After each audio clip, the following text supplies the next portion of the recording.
ఈ ఆలోచన నాకు యువగలం పాదయాత్ర నుంచి మొదలైంది. మీరు ఒక్కసారి కానీ మా స్పీచ్లు కూడా మీరు చూస్తుంటే, నా స్పీచ్ చూస్తుంటే నేను పదే పదే చెప్పేవాడిని, ఒక బటన్ నొక్కితే భోజనం వస్తుంది, ఒక బటన్ నొక్కితే సినిమా చూస్తున్నాం, ఒక బటన్ నొక్కితే ట్యాక్సీ వస్తుంది, కానీ ఒక బటన్ నొక్కితే ఎందుకు ప్రభుత్వం మీ దగ్గరికి రావట్లేదు, ఆ ఛాలెంజ్ నేను స్వీకరిస్తున్నానని ఆనాడు చెప్పాను. అందుకే ఈరోజు మన మిత్ర ప్రజల చేతిలోనే ప్రభుత్వం, ప్రజల చేతిలో పాలన, మాది ప్రజాప్రభుత్వం, ఈ నినాదంతో ఈరోజు ఇది మేము ప్రారంభించడం జరుగుతుంది. యువగలం పాదయాత్రలో అడుగడుగున ప్రజలు ఎదుర్కొంటున్న సమస్యలు నేరుగా తెలుసుకునే నాకు అవకాశం కలిగింది. పొద్దున నేను బస్ దిగి పాదయాత్ర ప్రారంభించిన దగ్గర నుంచి మళ్ళీ తిరిగి బస్ ఎక్కే వరకు ప్రజలతో ఉన్న, కార్యకర్తలతో ఉన్న, నాయకులతో ఉన్న, ఊరు నుంచి ఊరు నేను నడిచేటప్పుడు కూడా అక్కడ ప్రజలతో మాట్లాడేవాడిని, లేదంటే కార్యకర్తలతో మాట్లాడేవాడిని, నాయకులతో మాట్లాడేవాడిని, వాళ్ళ సమస్యలు నేను తెలుసుకునేవాడిని. అది జరిగినప్పుడు నేను రైతుల్ని కలిసా, మహిళల్ని, విద్యార్థుల్ని, కుల వృత్తుల వాళ్ళని కూడా కలుస్తాం జరిగింది. వాళ్ళందరినీ కలిసినప్పుడు వాళ్ళు ఒకటే అడిగారు, పద్దాక మమ్మల్ని మా కాస్ట్ సర్టిఫికేట్ ఉందంటే ప్రతి ఇన్ని నెలలకు ఒకసారి మిమ్మల్ని ఎందుకు తీసుకోవాలి, ఇన్కమ్ సర్టిఫికేట్ ఉంది మళ్ళీ మేము అధికారుల దగ్గరికి ఎందుకు వెళ్ళాలి, పవర్ బిల్ చెల్లించాలంటే ఎందుకు సీమ్లెస్గా మేము చెల్లించలేకపోతున్నాం, లేదంటే ఆర్టీసీ టికెట్ తీసుకోవాలన్నా మేము బస్ ఎక్కిన తర్వాత ఎందుకు తీసుకోవాలి, ముందర మేము ప్లాన్ చేసి ఎందుకు తీసుకోకూడదని పదే పదే నన్ను అడగటం జరిగింది. ఇంతేకాకుండా మీరు చూస్తే గత 5 సంవత్సరాల పరిపాలనలో నేను అనేక సందర్భాల్లో సర్టిఫికెట్ రానికుండా చేసిన పరిస్థితులు చూసాం. అంటే అది చూసిన అది ఎందుకు అట్లా ఉండాలి.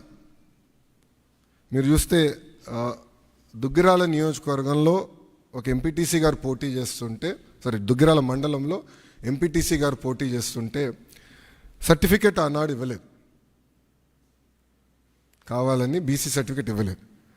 సో ఆ రోజు నాకు అర్థమైంది, సిస్టంలో ఒక లోపం ఉంది, ఇది కరెక్ట్ చేయాలి, ఎవరు ఇట్లా సర్టిఫికెట్ కోసం ఎవరు ఇబ్బంది పడకూడదు అనే ఆలోచనతో మొదలైంది.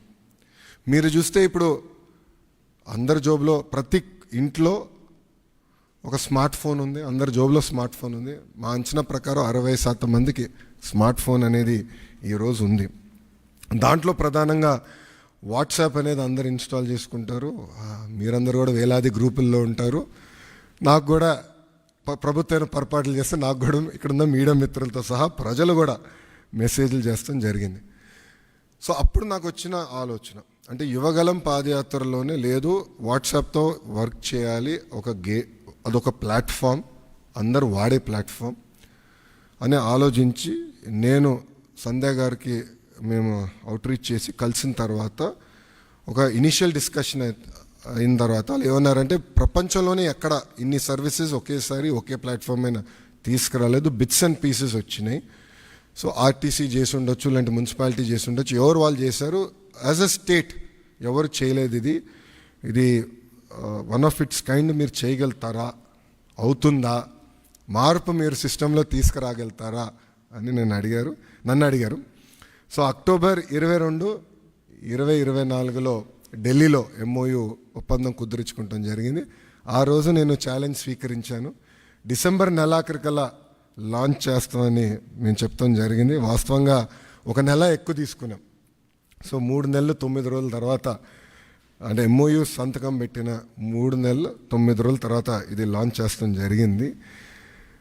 ఇది మీరు ఒక్కసారి చూస్తే 36 డిపార్ట్మెంట్లని ఇంటిగ్రేట్ చేయాలి. సో ఇది చాలా చాలా కాంప్లెక్స్ ప్రాజెక్ట్. మొదటి విడతలో 161 సర్వీసెస్ లాంచ్ చేస్తున్నాం. మా టీం చెప్పొద్దన్నారు, బట్ నేను చెప్తున్నాను, ఈరోజు 2వ విడతలో 360 సర్వీసెస్ మేము లాంచ్ చేస్తాము. There is no debate, no discussion, we will launch. So ప్రజలకి ప్రభుత్వం మధ్యన ఇదొక ప్లాట్ఫామ్గా ఏర్పాటు చేసి రియల్ టైం సర్టిఫికేట్స్ వాళ్ళకి డెలివర్ చేసే బాధ్యత మన ప్రభుత్వం తీసుకుంటుంది.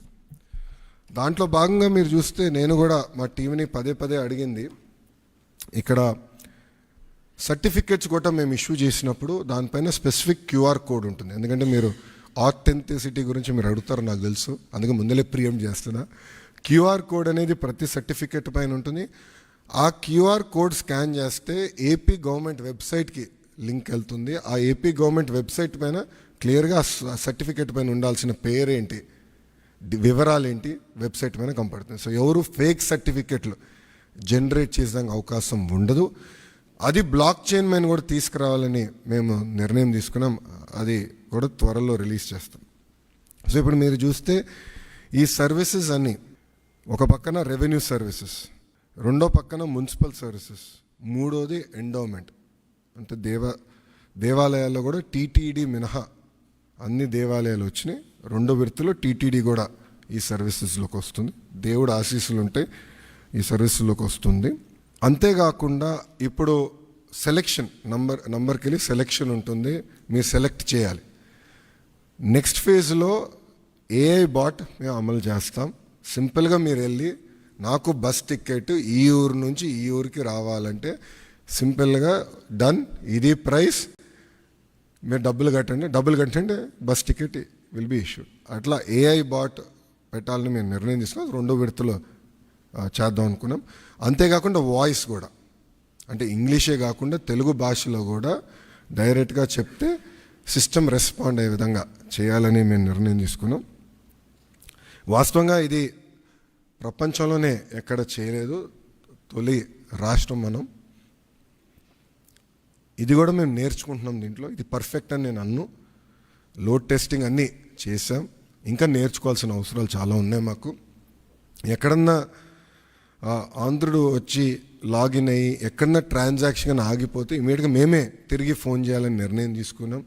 ఎక్కడ ఫెయిల్ అయింది, ఎందుకు ఫెయిల్ అయింది, సిస్టంలో లోటుపాట్లు ఏమున్నాయని మేము తెలుసుకుంటాం జరుగుతుంది. ఈ సిస్టమ్ని మెరుగుపరుచుతాం.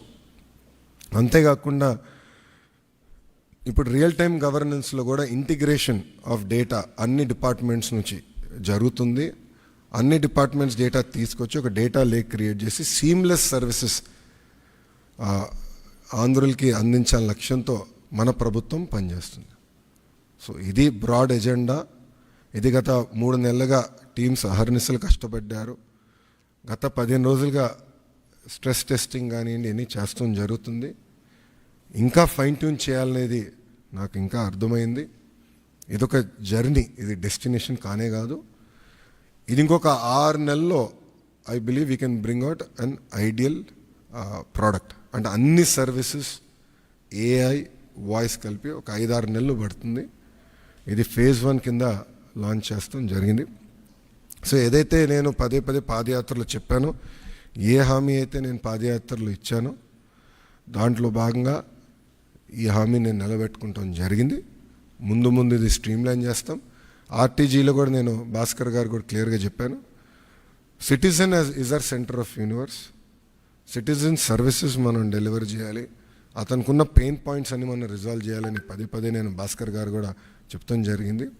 ఆ దిశగా మన ప్రభుత్వం ముందరికి వెళ్తుంది. ప్రజలే చూస్తారు వచ్చే 6 నెలలు, సంవత్సరం లోపల ఎంత మార్పు వస్తుందనేది ప్రజలే గమనిస్తారని ప్రజలందరూ తెలుపుకుంటూ